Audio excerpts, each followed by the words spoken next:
I would firstly like to acknowledge the concerns of the public, which we take very seriously. We are very sorry to have caused them much anxiety.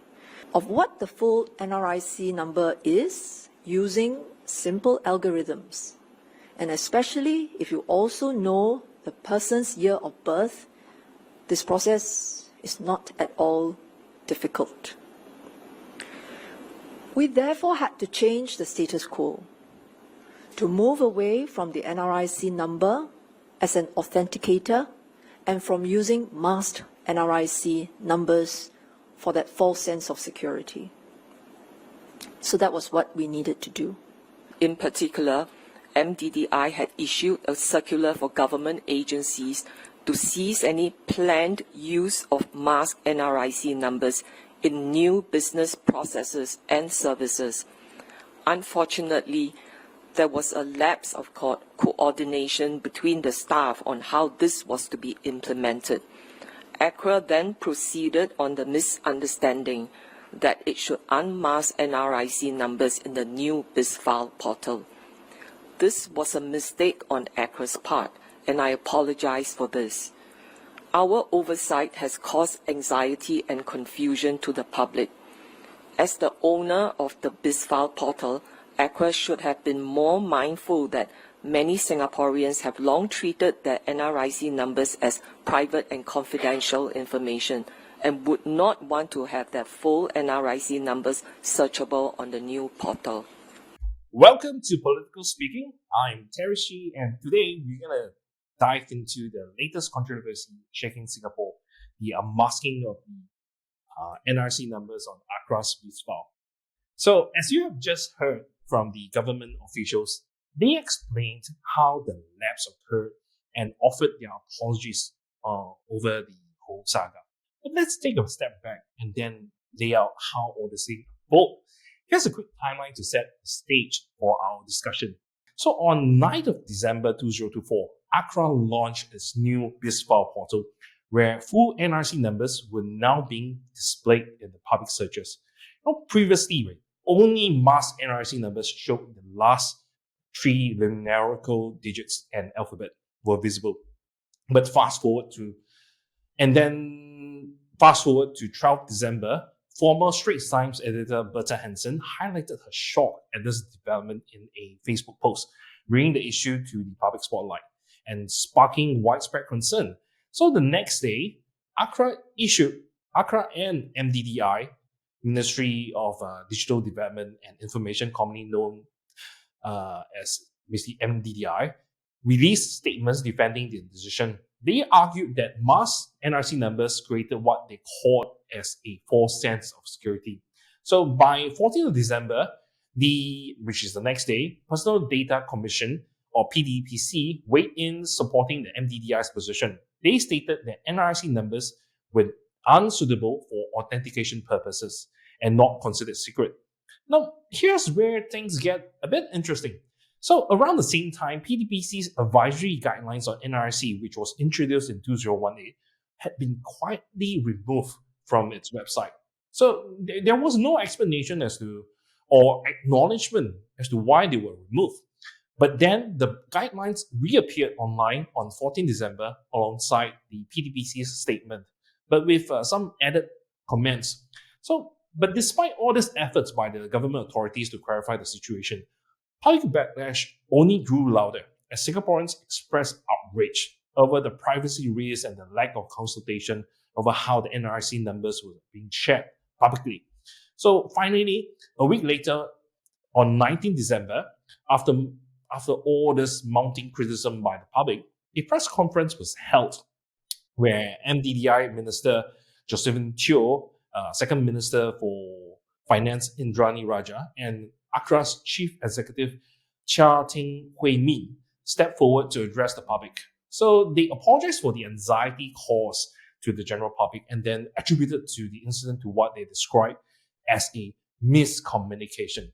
So during the press conference, it was revealed that a circular from MDDI issued in July 2024 has asked government agencies to cease using masked NRC numbers in the new business processes. and services.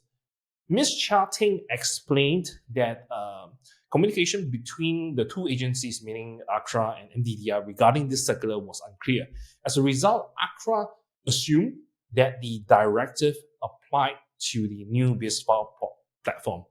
So now as we review this timeline, I think serious questions start to emerge. Was it really a case of miscommunication? Why were NRIC numbers unmasked in the first place? And what does it say about how the government approached data privacy in Singapore and whether is there a double standard? So, as usual, today I'm joined by Dr. Thum Ping Tjin, Managing Director of New Narrative, and Sean Francis Han, former Chief Editor of Wake Up Singapore, to help us unpack all these critical questions together. So, we will then explore what went wrong, why it happened, and what needs to change in order to rebuild public trust in the authorities. So this is Political Speaking, and the panel discussion on the NRIC unmasking saga starts now. So maybe to start off, can we have, say, PJ, to share your thoughts over the incident? Well, where do I start with this? You know, when we first talked about doing this podcast, I thought, oh, once a month or something. But this government just keeps screwing up in the most spectacular ways. And as a result, we're here again talking about yet another screw up, yet another scandal. So there's just so many things. New Narrative actually pointed out years ago, 2021, during the pandemic, about how PDPA really fails Singaporeans, but also what PDPA reveals about the government's mentality, which is that privacy is for Singaporeans, not for the government, right? PDPA is about making it easier for the government to gather information. And it assumes that the government will be perfect, it will be enlightened, it's benevolent, right? It won't misuse information, it won't screw up. And that's the bigger problem.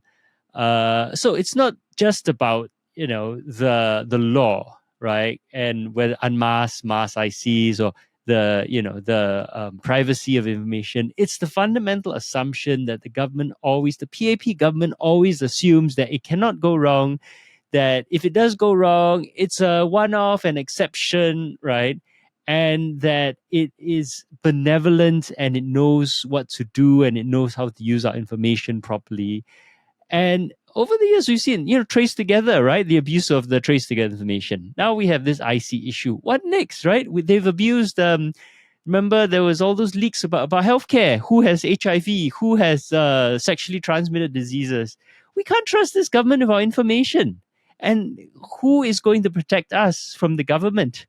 Right? So I think that's the bigger issue. The sheer arrogance of this government in thinking that they are better and somehow they are exempt from human nature. Unlike any other government or any other person in the world, this government always assumes that they are exempt from ordinary human nature. And to me, that's the biggest issue. Yeah, I think just jumping off of PJ's point as well, right? It's a little bit worrisome, the way in which I think the government treats issues of privacy and data security, which is becoming, I think, ever more prescient in this world that we're living in, right? The worry that I have, I think, when things are sort of spoken about so cavalierly, that like an NRIC is an identifier rather than authenticator, that there is some efficiency that needs to be produced at the expense of an individual's personal feelings of privacy, their right to privacy. Just kind of running things through like the trace together, right? Running trace together through without the proper consultations, without taking a very sensitive hand and a sensitive touch towards these issues. I sincerely worry about the kind of culture that this might create, right? What happens when public trust starts to slowly erode? What happens when people start to become more uncomfortable or more suspicious about the way in which their data is being used? It's horrible, because what you might then end up having is that people might change or alter some information about themselves. They might hide the kind of information that they surrender to the government, right? They may modulate the ways that they behave and things like that, right? And ultimately, some amount of surveillance, some amount of data collection is always going to be necessary in any government. The way in which the government approaches these very difficult issues, I think it has to be sensitive, or it really sincerely risk eroding that public trust that is so fundamental to our institutions and to any functioning, healthy society, right? So that's what I'm really worried about, right? If you're taking this like heavy-handed approach all the time, what kind of confidence does that build, right? And what are the effects on a population that doesn't have that confidence, it doesn't have that trust, right?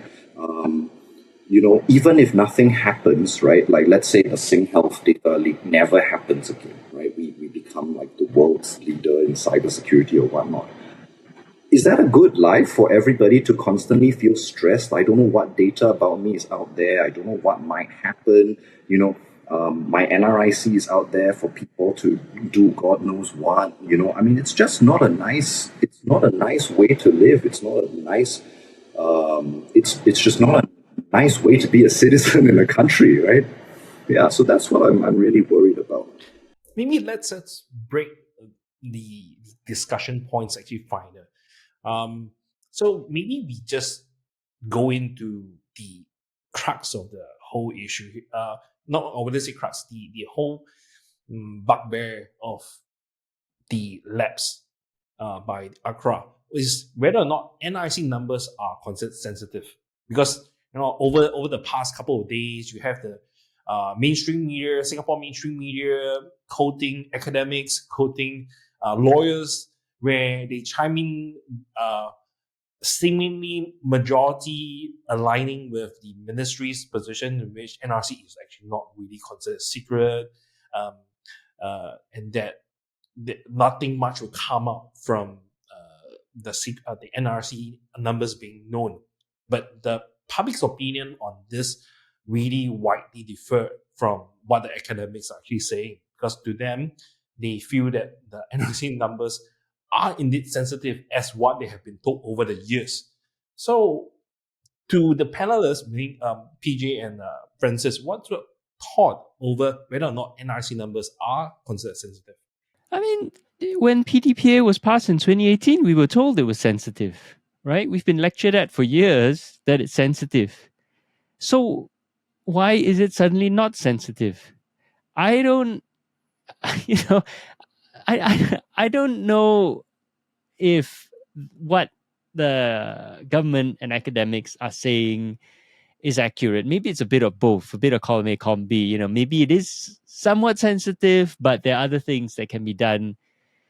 To me, right? The big issue is this screeching 180-degree U-turn. If it's sensitive, we've had the IC number literally since independence. So the government should know what the IC number is and what it does. And the IC number is tied to everything, right? Our whole lives in Singapore is traced to your IC number. You literally cannot exist without an IC number. If you don't have an IC number, you don't exist. And so from 2018, we were lectured at, even before that, we were lectured at not to just anyhow, throw your IC around. You used to, I don't know if it's still the case. I don't think so, right? But you used to have to make a police report if you lost your IC. Now it's a lot more. You just go to a website or whatever to get it replaced. But I lost my IC years ago. I had to go to a police station. Get it. Why is it considered something so important that you have to go to a police station to report, right? Because so I think the problem is this screeching 180-degree U-turn. There may be technical issues, right, about sensitivity. How do you define sensitivity? What actually does the IC access? Maybe now because of SingPass or something, it's not as important. I don't know. But, you just think about how it's not even a long time ago, 2018, right? Until a few weeks ago, we were being told your IC is sensitive, protect it at all costs. And things got really strict, because before 2018 we used to use IC for so many things, right? When you log in, when you like go enter a building or something, when you enter lucky draw, right? That was one of the examples. You give your IC number, right? When you go into some sort of club or something, I think I remember going to Singapore Swimming Club at one point years ago, and then you had to write your IC number, So after 2018, we were told, don't do that, don't do that. So we all learned. We all like, okay, we quite follow, the last was 3-4 digits. We learn how to do all that. We protect, right? I remember like being asked for my IC number sometime in 2018 or something. I was like, oh, you can't do that anymore, and they were like, yeah, okay, we're gonna change that. At some shop, I can't remember. So, like good Singaporeans, we follow the rules. And then now we're being told, if you gaslit, right? So, IC number not important. So I think the issue is not important or important, because I think that feels like a technical issue. Technology is changing, right? Numbers, it's like your email address is so important, but we give our email address out, right? But then for two-factor authentication, your phone number, your email address, that's used. Okay, so maybe there's all these ways of protecting. It's this 180-degree turn and being suddenly told, oh yeah, it's fine, right? And suddenly all the effort we put into in the last 6 years, shops invested so much money into changing their procedures, right? And again, all the burden is on us, ordinary Singaporeans, to comply. But the government screws up and suddenly, oh yeah, as your article said, the government just shrugged. We are left to pick up the pieces.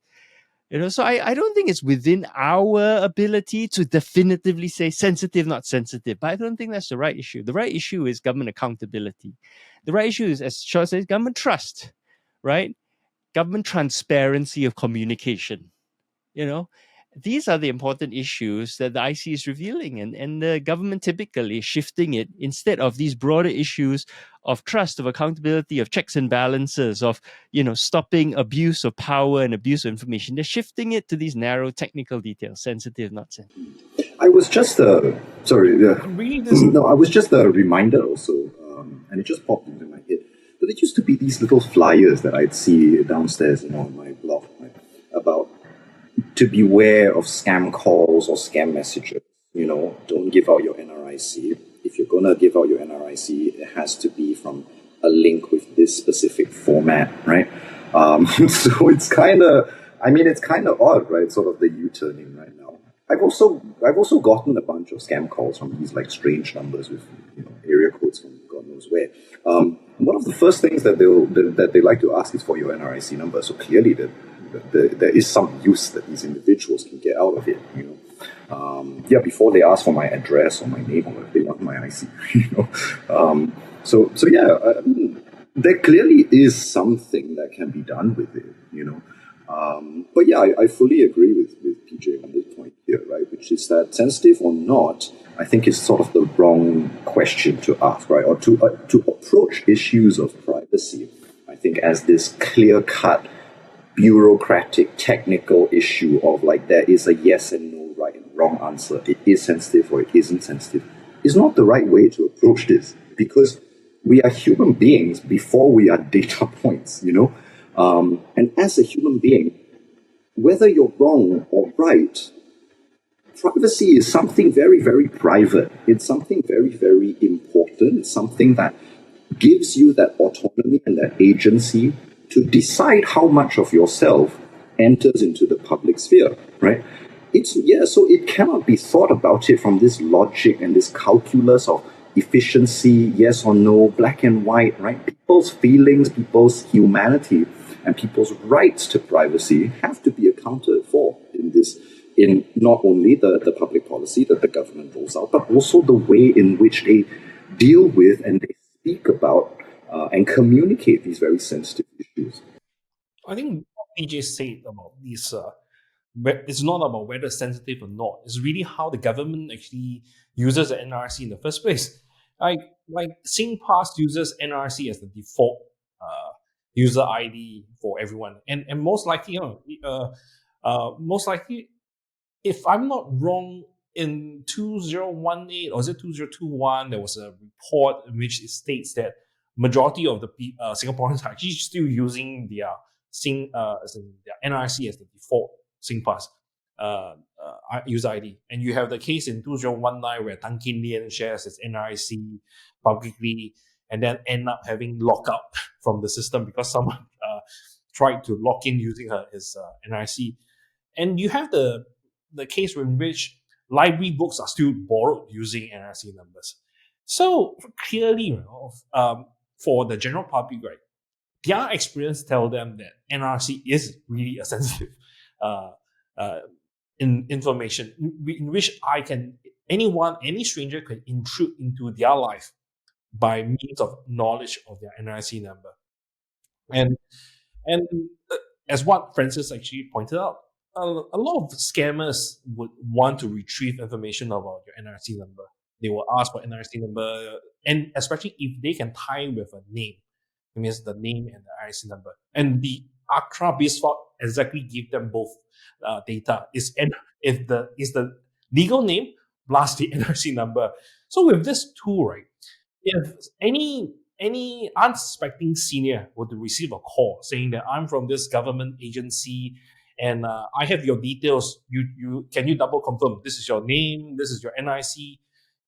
I would dare say more than 50% would believe that this is coming from an authentic government agency seeking clarification, because to them, their years of being in Singapore, only a government authority would have access to such sensitive information.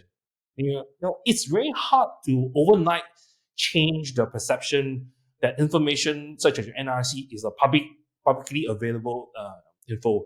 And this and also like what PJ pointed out, so many companies has invested so much money and effort, time to ensure that their information, their whole information gathering process or how their documentation do not contain full NRC numbers, and in fact convert them to a unmasked version of the data. So overnight, on 13th of December, where they issued this statement saying that NRC is no longer considered secret and we have changed our policy. I think a lot of companies were in shock and also very disappointed in which how they were put through all this hassle over the past couple of years and without consultation just simply changed the policy as such. Of course, Josephine Teo has in her press conference mentioned that this has not been put into practice and it will be subjected to consultation. But clearly, when when ACRA pushed out on its new Bizfile platform on the 9th of December, this was actually never being communicated. So I think the press conference, right, really raises more questions than really answer, because I think one key point that has been explained in the press con was that this lapse from ACRA was a result of miscommunication, was a result of ACRA misunderstanding the circular that was sent in July by MDDI that the government agencies are not to use unmasked NRC anymore, so they should not continue the practice. But seriously, how can you misunderstand something that is serious? And surely such so-called go ahead, meaning to unmask your NRC, would have gone through various layers of confirmation. Which technical staff would dare say, okay, I saw the circular and therefore, okay, I'm going to actually just unmask everything. Clearly this kind of decision goes all the way up.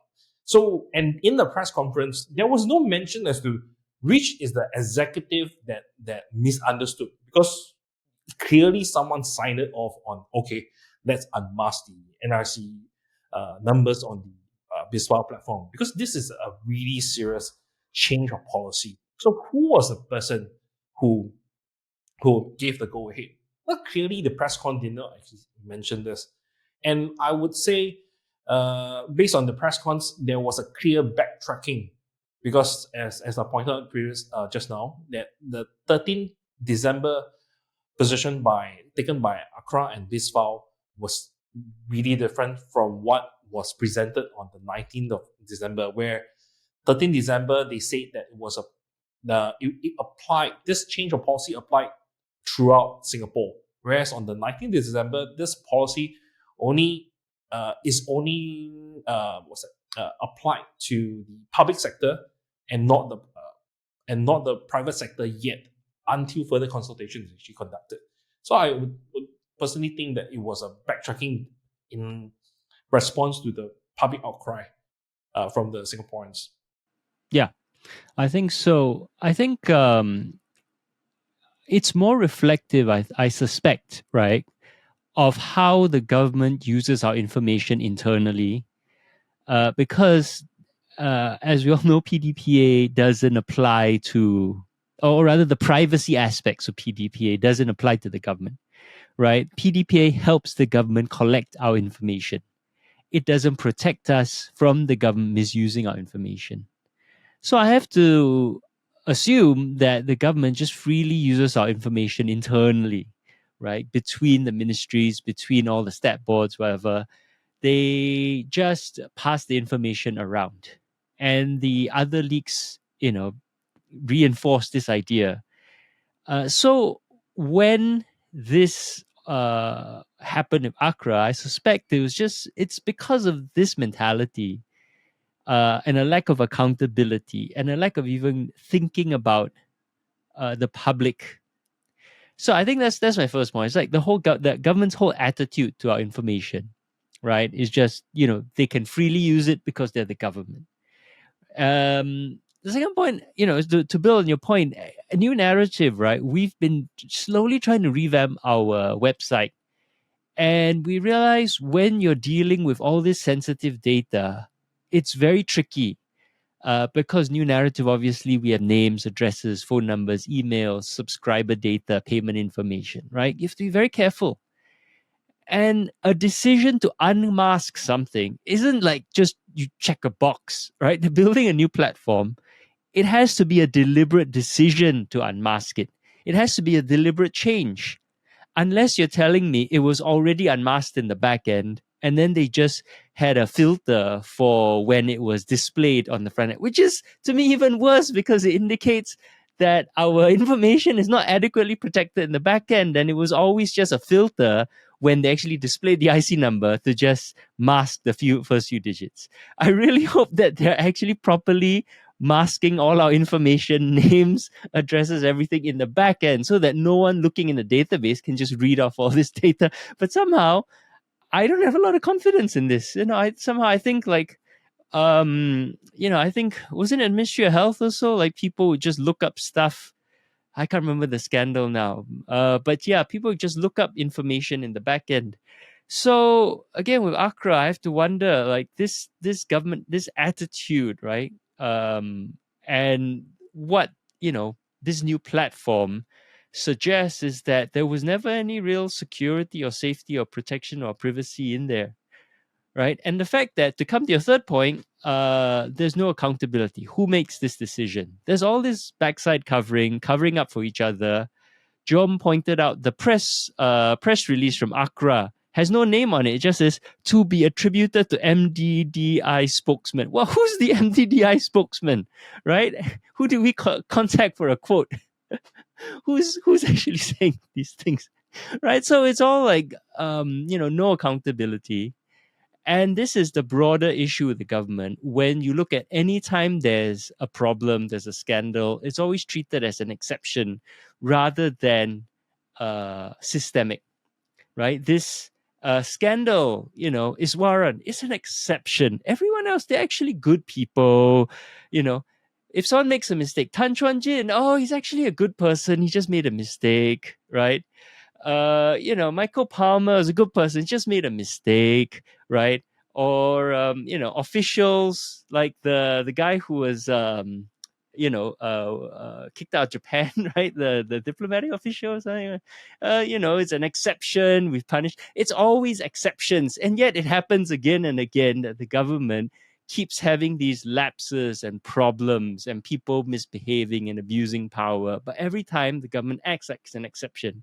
But of course, if one of us, right, activists, opposition politicians, independent media, people who disagree with the government, we make one tiny mistake, the government will be like, oh yeah, you see, that's how they're all like. All these people who oppose the government, they're all dishonest, cannot be trusted, right? All of them are like this, right? Suddenly one person makes all of us, the government be like, you see, all of these people, right? They're all the same, right? This is a systemic issue throughout the people who disagree with the government. They're all dishonest.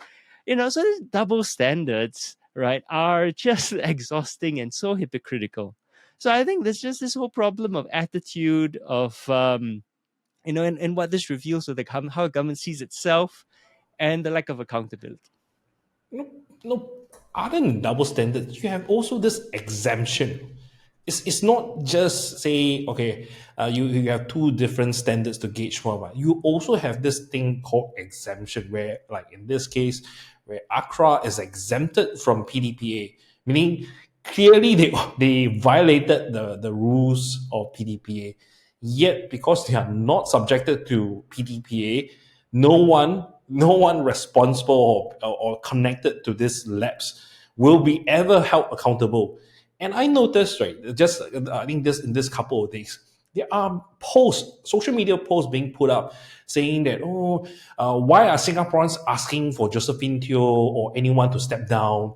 This is not a serious mistake that people that politicians should be held accountable for. She has already said sorry, so why is there a need for her to step down?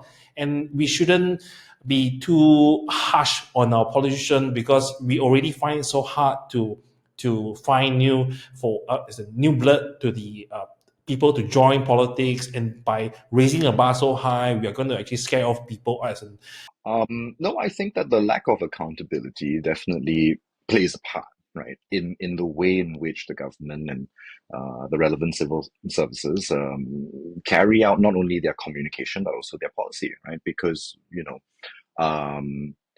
yes, this is a sort of positive story to some extent, in that there was an apology and there was a backtracking, and they did say that they were going to do more consultations, both with the public and the private sector.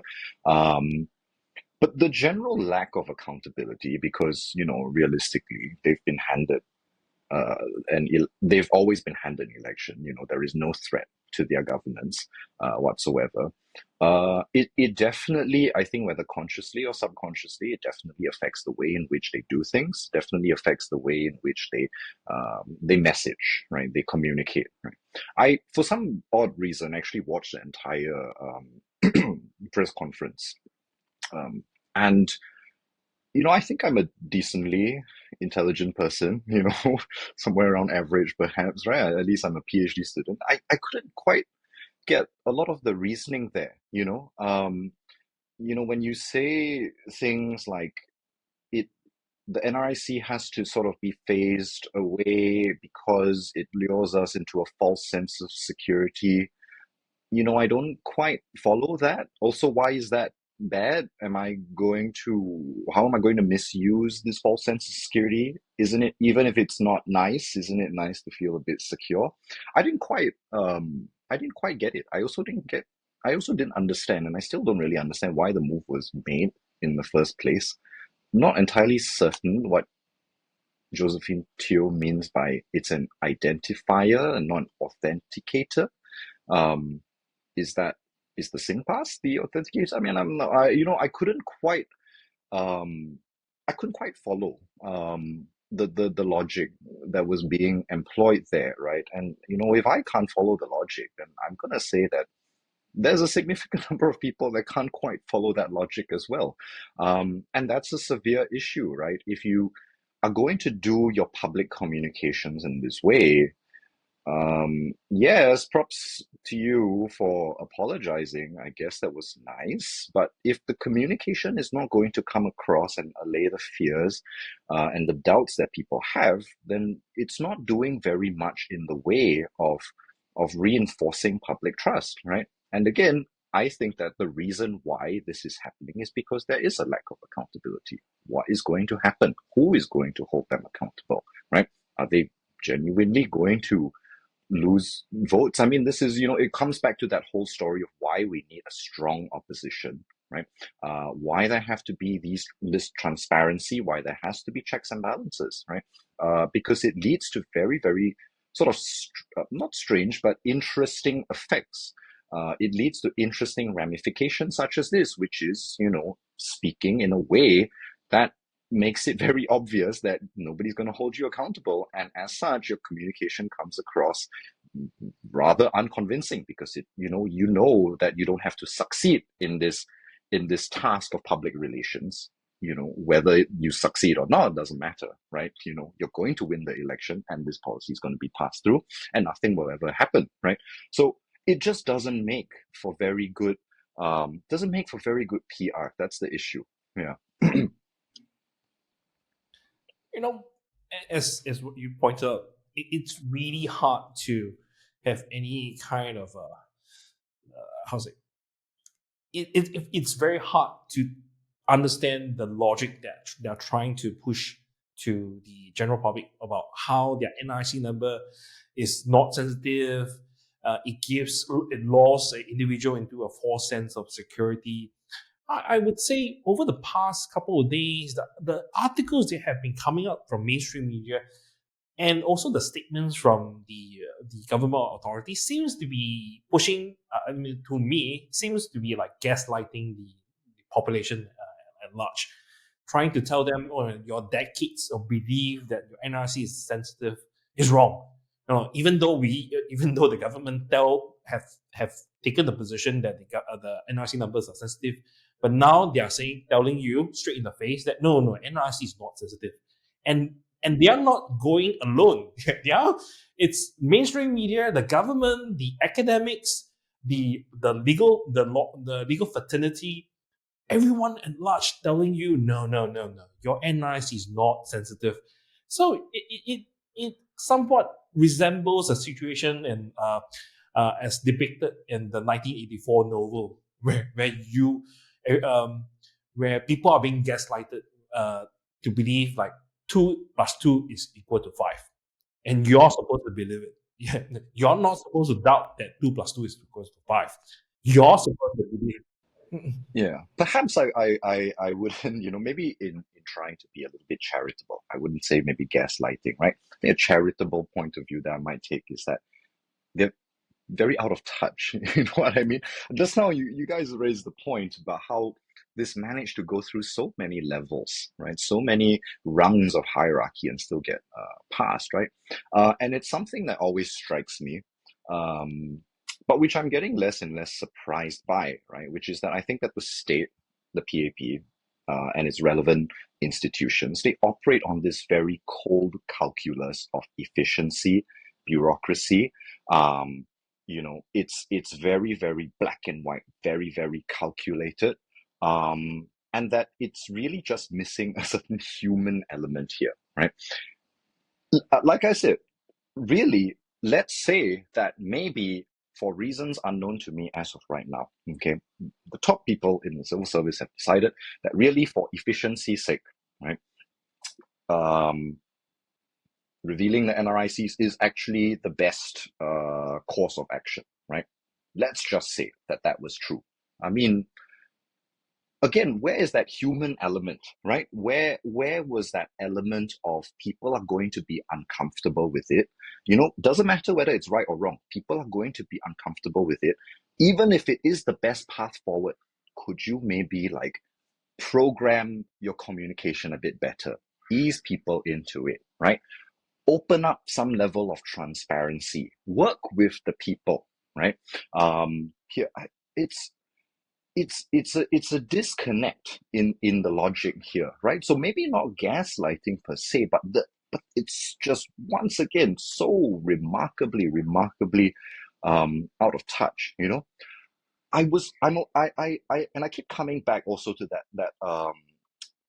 that whole trace together saga, right? Which is that yes, objectively we have to say that some level of surveillance was probably good.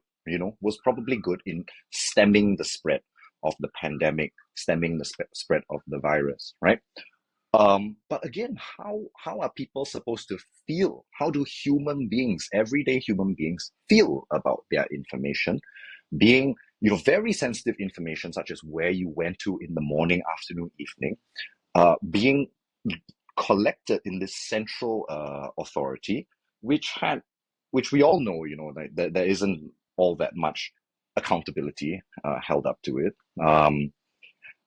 It's managing public perception, managing public feeling that I think is really, really missing. And the scary thing is that if you don't do that, right, that's really where you get a lot of these interesting sociological problems, right? You get individuals who especially in the older generation, they start to say, "Oh, I'm not comfortable with my information going here, going there, so maybe I won't go to a public hospital," right?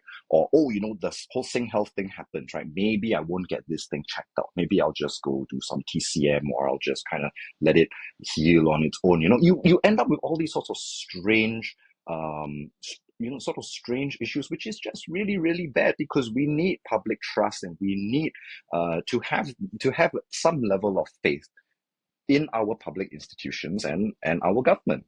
Yeah. So being out of touch is No, but horrible. the problem here with your the scenario of painting, in which the government authorities believe that it's good that the NRIC numbers should be unmasked and then be used as it is how to say a bit hard to reconcile with their current position, which is on the 19th December they announced that the Bizfile people search would not even show the mass NRC number, meaning they are going away totally with the numbers as well. So if their position was that it was helpful to have the NRC number to be posted on the Bizfile new portal, the new Bizfile portal, then why are they backtracking just days after the rollout of the Bizfile? And we are not even talking about going back to the old practice of using the mass numbers. We are talking about totally doing it off. So why can't the government adopt this position from the very beginning? Because if they adopt this position beginning, it actually reinforces what they have been saying all these years, which is that NRC numbers are important, and therefore we are taking additional precaution to safeguard your privacy. This would be the ideal approach they have taken if this was in the rollout of the 9 December across Bizfile portal. But what we have is a total disclosure of one's NRC number, and then on 13 December saying that, yeah, it's okay, this is our new government policy. And then on 19th December, backtrack and say that, we have heard your feedback, and therefore now we are scrapping the whole idea. So there's no firm position. There was no clear. Why did they introduce in the first place if you are rolling back your decision so easily? So it does not bode well in terms of governance, and also going back to what PJ mentioned about how government bodies, because they are not accountable in most senses, they just do things without thinking. They think that basically nothing will go wrong. No one have to be held accountable, let's say, if lapses came in. And this is why, till today, although I'm strongly in support of a development of nuclear power, I never believe that Singapore should have one. Because if anything happens, right, no one will be accountable. Really, this is the only thing that's stopping me from supporting nuclear power in Singapore. Because if ever there is a fallout from a nuclear power plant, after you'll see the same thing in the press conference on 19th. So we have done our best. There was some miscommunication, and then we apologize for the nuclear fallout. This is I cannot currently in this current administration, I don't expect any sense of any form of accountability. Have anyone stepped down from their position so far from the lapses? In the various sagas that's happening? No one. Basically, sometimes you don't even have an apology. In the press conference on 19 December, it was not apologizing for the lapse. It was apologizing for the anxiety caused to the public. I think this is where we have to be very clear. the wordings of the apology was on the anxiety caused to the general public. It was not to saying that it was a lapse by Accra to have the NRIC being disclosed. I think if I'm not wrong in terms of how the apology is being worded, it was worded in the sense of the anxiety caused to the public. And this is why it's actually so hard to get accountability from the government, as what Francis pointed out, that it's not going to be an election. They think that it's not going to be an election issue. Even if this thing were to happen, we will be safely still be voted back to Parliament. It's not. It's like what we had in our previous session talking about South Korea. You won't have people like picketing in front of the parliament saying that, oh, we want Josephine to step down. You can't, because you'll be arrested before anyone will be gathering there. So it's really hard to have any sense of urgency from the government agencies to be be on the ball and then be prudent in how they carry out their duties. Can I just make 2 points here? One is just to respond to the gaslighting thing, right? That I mean, I have a less charitable impression of the government, in that I do think they are gaslighting to avoid accountability also. And there's a long sort of history in Singapore of them changing definitions on us to begin with, right? Because starting with, well, you remember the Vandalism Act of 1968 redefined vandalism. What is vandalism? It's damaging property. But if you read the Vandalism Act, it penalizes the public communication of information. So even if you don't damage anything, you can be convicted of vandalism, right? Just by putting a placard against a wall. And since then, we've seen more and more outrageous redefinitions of things. The Public Order Act, of course, one person is a public procession, one person is a public assembly. And then POFMA, right? What is fake news? Fake news, has gone from, it's only, they said, only things which are untrue, right? Then they started saying opinions which can be construed as untrue. And then they reach a point where, as I pointed out in my video with Jom, they literally took something that Jom didn't say and said, oh, because they didn't say it, right? They said it was not true, therefore they're implying it's true, right? And now the recent POFMAs at TJC, they make no sense to me, putting words in TJC's mouth, so... and of course, the whole time they keep saying, all we want with POFMA is to be able to put out the government's opinion, right? We just want people to list the government's opinion. Again, that's not true. They force you to self-incriminate, say you lie. They force you to put up a notice, right? They will go to Meta and restrict the viewership of your post. All these things. It's not just we want our fair reply. Right? So I think there's a lot of gaslighting, and it's just increased. Okay, but more importantly, I think there's this whole dichotomy that we're presenting, which I don't think is true, which is privacy versus efficiency. I don't think you need to trade off privacy for efficiency, right? And you see, there's first of all, privacy, information is the most important, valuable thing in the information era. And that's why privacy has become such a big issue. And that's why companies, right? The companies that have gone from nothing to worth billions and trillions of dollars are companies which use our information. Facebook, Google, right? TikTok, Weibo, WeChat. These are companies that were only invented in the last 20, 25 years. And they're worth so much because they control our information. And that's what we're trying to protect against, because our information is worth so much, it's literally worth so much money. And what's there to stop a government from abusing this the way private companies have become rich by abusing our information? So, right, there are governments, like in the EU, there are governments which are able to trade off the access to information with working effectively, right? And there's very good rules about what information they can get, how they can use it, how long they can hold on to it, which actually the PDPA also has. It's just that the PDPA doesn't apply to the government.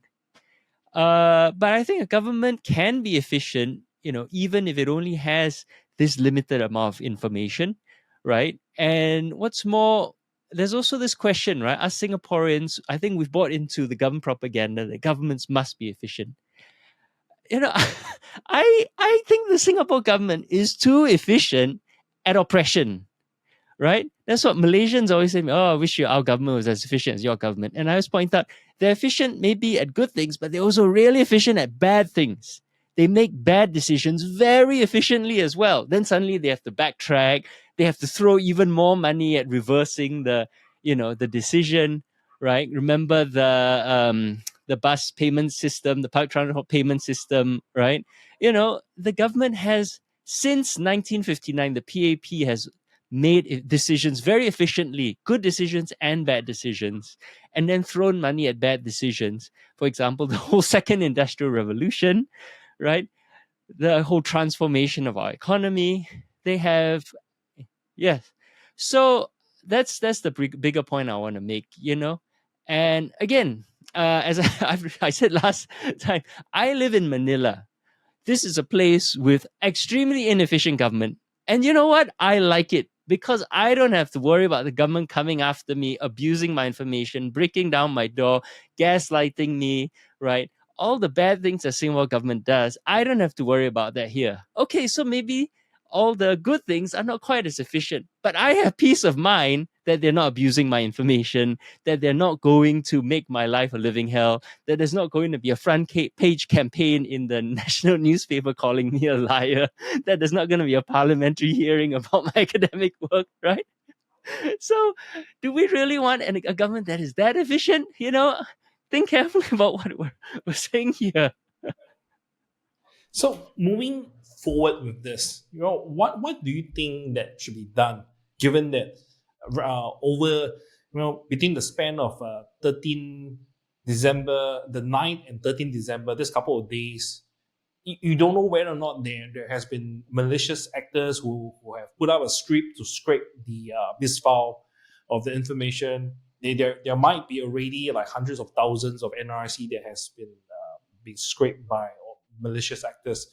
What do you think should be done? Because in the press conference on the 19th of December press conference, when asked this question, I believe Indrani merely mentioned saying that, people who are using their NRIC numbers for authentication should change immediately if they're concerned, and went no further than that. So she didn't mention, say, you have to look out for your library card, whether or not it's being used to borrow any books, because obviously if the NRC has been copied down, transferred into a barcode, you can just use that to any library to borrow a book. So there doesn't seem to be really concrete steps to address the possible risk of all these NRC numbers being erased. And there has been call by opposition for some actions. For example, SDP called for the circular that was distributed in July to be revealed to the general public, because since you said that this was the circular that caused the misunderstanding, show us what why the ACRA would have misunderstood the circular. And People's Voice also asked for a commission of inquiry commissioned by President Tharman. So this level of lapse should not just stop at the level of a press conference. We apologize for the anxiety, and then that's all. Because clearly, if the public trust is to be earned back, and also for future such cases of miscommunication not to be repeated, of course we need to understand what factor resulted in such level of screw up. And so what's your take on what needs to be done, and what needs to be done to address the risk, and also what needs to be done to prevent future occurrence of such nature? Well, I mean, I think that there's a lot that can be done. I think that there are maneuvers and things that the government can do to try and reassure individuals of their safety. Better, I think, better communication. Like I've been saying, sort of for the last hour, sort of reworking that as well. I'm hoping and I'm looking forward to these public consultations that they have put out there. Better messaging. Yeah, some level of IT and data security. In the vein of sort of what was done. Let's say in the aftermath of something like the Cambridge Analytica data scandal, right? Wherein Facebook had to come out and say that we have these and these stopgaps and these measures in which one's privacy will be sort of respected, right? But I also do want to point out as well what this something very powerful from this entire saga, right? Which is really the power of citizen journalism, right? I mean, this issue would really never have come up or even become as large, not nearly as large as it was, really, if not for the reporting of Berta Hansen, as well as her insistently hounding and dogging the institutions for the information, asking them the tough questions, and then going back on those questions when she felt like the answers were not satisfactory, right? Numerous other citizen journalists, activists, and even just individuals who are politically concerned, right, were making a lot of noise about it. There was a lot of discussion, right? And I think it was very fruitful. I saw a bunch of statuses and even TikTok videos, right, talking about, oh, this is the effect that it's going to have on business owners, right? This is the effect that it's going to have on people in, let's say, marketing, right? All of these different sort of interesting ramifications that, none of, I wouldn't have seen. I'm not in the marketing or business space, right? I might not have seen that kind of stuff. So it was a very, very interesting and very fruitful discussion. And enough, I think, noise was raised that the government had to do something. They had to backtrack on it. They had to issue this apology, right? And it really shows you that that this online discourse that we have, right, is so sacred, so important, because while there might not be an internal standard of accountability to the level that we'd like with the government, we as citizens can and should hold the government accountable. We can't just let this stuff sort of slide. By reporting on it, by noting it down, right, by reporting and doing our investigation on these issues, right, it holds the government accountable to a certain level. So I think all of this online discourse is extremely important. Yeah. So that's something that should be done. The story is definitely not over, right? We have to sort of see how things play out in the coming weeks. The story's not over. I think one important thing that can be done is that we keep discussing it. We keep talking about it, right? And for further and future lapses that the government, makes, right? No government is perfect. Our government is especially, strange with some of the lapses that it commits.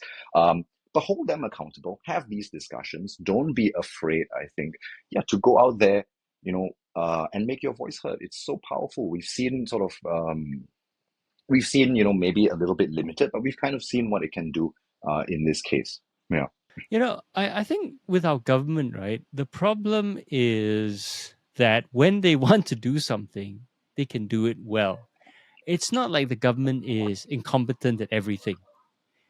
And the case in point here is PDPA is a very good piece of legislation, except that it doesn't cover everything it should cover. So I think we need to make PDPA applicable to everyone, including the government. And the government's legislation is always it's actually well thought out, well designed, but it always exempts the government. POFMA being another one, right? It needs to apply to the government as well because the government has shown that it can also generate fake news. So for me, I agree with what Sean said. And if we want people to trust the government, they need to be subject to the same laws and they need to be held accountable. And we also need to have, checks and balances. We need to have the independent media. someone joked about how, oh, just wait for the ministers' IC numbers to be publicly leaked, then they'll then they'll definitely react. And I laughed at that, but then what I think will happen, right? If a private citizen has their identity compromised, something compromised because of this leak, there may be an apology, right? But then nothing will happen after that. Maybe the government will help make good whatever happens, but nothing happened after that. If a minister or someone important, right, like Ho Ching, gets their IC number leaked, I tell you, the law will go after whoever leaked it. The law will come down really hard. There'll be like your POHA, your whatever harassment, your all these things will come. And that to me is also part of the double standard, right? We need to have people in power understand what it's like to be an ordinary citizen. I don't think they understand. And this comes back to a lot of points Sean was making, to the humanity. The government works so well for people in power, for people with money. It does not work for those of us without power or money. We feel crushed under its wheels. And this again is another thing, right? Crushed under these wheels. So I think the broader point, I agree, Sean, humanity, compassion. There's a huge lack of compassion in this day and age. Part of it, of course, is because of these, the alienation and exploitativeness of neoliberal capitalism and how it governs even social relations and reduces social relations, government and citizen relations to a very transactory sort of relationship, right? But we need more compassion from everyone. Yeah, and I think that's the note I'm going to end on. After this whole incident, it's not just activists or politicians. You can see the ordinary citizen really affected by this saga, because it's just like being told that national service does not matter, after all these years of telling them that, anyways, you have to sacrifice 2 years of your teen life and then be called out for national service for until you're 40 years old, and then be saying that, no, national service actually don't really matter. We can do it without it. And that's why Singaporeans defend, whenever opposition talk about, let's reduce the budget for national defense, military. They say, no. National defense is utmost important. So they are being subjected to the same situation, the exact situation here in the case of the NRIC, where they are being told that NRIC is not sensitive and is just a mere identifier. This kind of mismatch between their belief or what they're being told over the decades is causing them huge distress, and where you even have establishment people coming out and saying that, no, this is really not acceptable. And I believe this is where the government, the PP government, underestimated the lashback, that pushback that people have, which explains why there was a difference of where the government's position on the 19th of December compared to where they stand on 13th December. And also because we are so close to the next general election, they have no choice but to back down. Because frankly, if this was just after the general election, I strongly believe that they will just stop with the 13th December statement, and then just every one of us will just leave with the new facts of life in Singapore. So so it has been an hour on. So I believe we have covered most of the parts of the matter. And before we go, maybe we check with our panelists, PJ and Francis, if you have any parting thoughts. Well, I think just to reiterate that point on citizen journalism, I think it was really, really so powerful. Props to Bertha Hansen for the amount of work that she did, right? And also for stimulating all of that online discussion as well. And yeah, it's brilliant. It's fruitful. And I love it. I wish that these sorts of political discussions would happen maybe a bit more, let's say with things like the death penalty, or with, more different. I suppose more abstract issues, lah. But it's always good to have sort of these more, I suppose, bread and butter issues, more tangible on the ground issues being discussed, lah. But that power of citizen journalism, I think, just has to be reiterated one last time before we close, because it's that important, 5 years ago, the civil servant says to me, PJ, were what are you so concerned about the government coming after you? If you've done nothing wrong, you got nothing to worry about. What? Huh? Why are you so concerned about privacy? I said, hey, how often you masturbate? Huh? And he said, huh? Well, that's very personal. What you didn't want to tell me? I said, oh, nothing wrong. What? Everyone masturbates. I masturbate. You masturbate. Everyone masturbates. Why? So how often you masturbate? And that's when he learned the importance of privacy. No. That story, I think, really relates to this whole issue about privacy, because privacy is not about how the government could use the information against you, or whether or not it's important or not. It's about everyone has the right to privacy. It's I would dare equate to a fundamental human right, because there is a fundamental acceptance of what is referred to as privacy. And I think the government has to understand that this respect applies to them as well. It's not just citizen, but the government has to also respect this fundamental human right for citizens. And that brings us to the end of today's discussion on the NRIC Unmasking saga on political speaking. So a big thank you to my fellow panelists, Dr. Thum Ping Tjin from New Narrative, and Sean Francis Han of Wake Up Singapore, formerly Chief Editor of Wake Up Singapore, for sharing their insights and breaking down this complex issue that has troubled Singaporeans so much. And so, let me see. So as we have seen, public trust is fragile, and it's on all of us to demand transparency and safeguards that truly protect our personal information. So thank you all for tuning in to Political Speaking. And if you enjoyed this episode and found it thought-provoking, don't forget to subscribe, like, and share with your friends, and leave us a review in the YouTube channel. So your feedback helps us to keep this important conversation going. And if you have any so-called feedback on how this program should progress, let us know in the feedback. So I'm Terushi, and until next time, stay informed and engaged, and let's keep the discussion alive. Goodbye.